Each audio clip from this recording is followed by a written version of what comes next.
এত সকাল সকাল রেডি হয়ে কোথায় গেলাম, আবার আজকে সারাদিনে কি করলাম তা নিয়ে থাকছে আজকের blog. So hello everyone, this is me Afsana Hossain Mim from your favourite page DM dreams. এত সকাল সকাল কোথায় যাচ্ছি? প্রায় এখন বাজে কয়টার মতো, 8:30। সকাল 7টায় উঠে প্রতিদিন রেডি হয়ে 8:30টার ভিতরে কলেজের জন্য বের হয়ে যেতে হয়। বিকজ আমাদের কলেজ 9টায়, কলেজ না সরি এখন তো ভার্সিটিতে উঠে গেছি, শুধু কলেজে এসে পড়ে মানে জানি না কেন কলেজে এসে পড়ে, কিন্তু আমরা এখন ফাইনালি ইউনিভার্সিটিতে উঠে গেছি, সেটারই ক্লাস স্টার্ট হয়ে গেছে। আমরা এখন ডেইলি ক্লাস করি। স্কুল কলেজে থাকতে বড় আপুদের কাছ থেকে অনেকের কাছ থেকে শুনেছি যে ভার্সিটি লাইফ অনেক মজার, অনেক কিছু করা যায়, সে অনেক কিছু। বাট এখন বুঝতেছি ভার্সিটিতে ওঠার পর যেমন একটা পড়ালেখার চাপ থাকে, তেমন মানে সবাই মিলে ফান করা, মজা করা, ঘুরতে যাওয়া, তারপর গ্রুপ ডিসকাশন, প্রেজেন্টেশন, এগুলো আলাদা রকমের একটা মজা। যাই হোক, তবে আজকের ওয়েদারটা দেখে না, আজকের ওয়েদারটা এত বেশি সুন্দর। বাইরে একটু পরপর বৃষ্টি হচ্ছে, আবার রোদ হচ্ছে, আবার বাইরে প্রচণ্ড বাতাস। ওই দিনকে আবার আমাদের প্রেজেন্টেশনের কাজ ছিল। প্রেজেন্টেশন হলো মানে পরের দিন হবে, আর আগের দিন আমরা সব কাজ রেডি করে রাখতেছিলাম, কে কী দায়িত্ব নেবে বা করবে। এখানে আমরা গ্রুপের সবাই যার যার কাজ সুন্দর করে ভাগ করে নিতেছিলাম, যাতে কালকে সুন্দরভাবে আমরা প্রেজেন্টেশনটা রেডি করে দিতে পারি, কোনো ঝামেলা যাতে না হয়। তারপর বাসায় এসে এরকম একটা ঘুম দিছি, উঠে দেখি সন্ধ্যা হয়ে গেছে। দেন সুন্দর করে শাওয়ার নিয়ে আবার খাওয়া দাওয়া করে রেডি হয়ে বাহিরে চলে আসছি কাজের ফাঁকে আর কি একটু ভাবলাম যে অনেক দিন ধরে ভেলপুরি খাওয়া হয় না, আজকে একটু ভেলপুরি খাই। মামার ভেলপুরি এবং চটপটি দুইটা এত মজা যে মানে প্রায় সময়ই খেতাম আগে, এখন অনেক দিন ধরেই খাওয়া হয় না।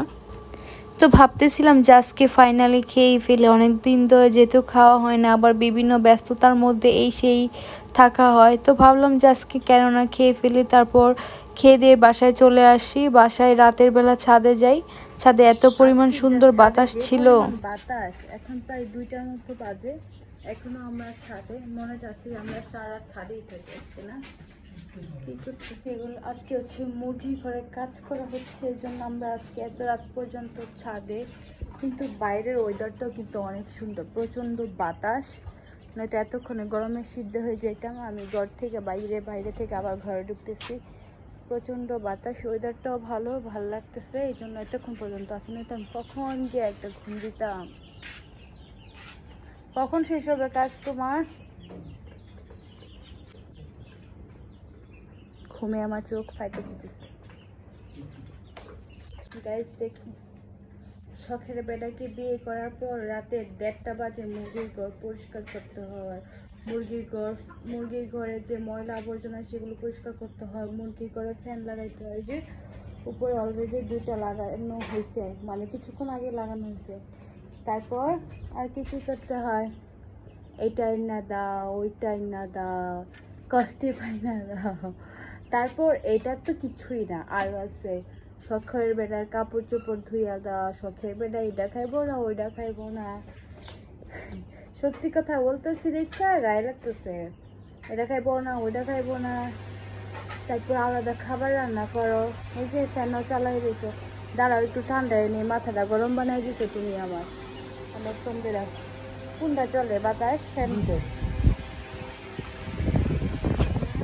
সেই বাতাস এভাবে বিয়ে কইরা শখের বেটার সাথে ফ্যান লাগাবেন আর বাতাস খাবে না।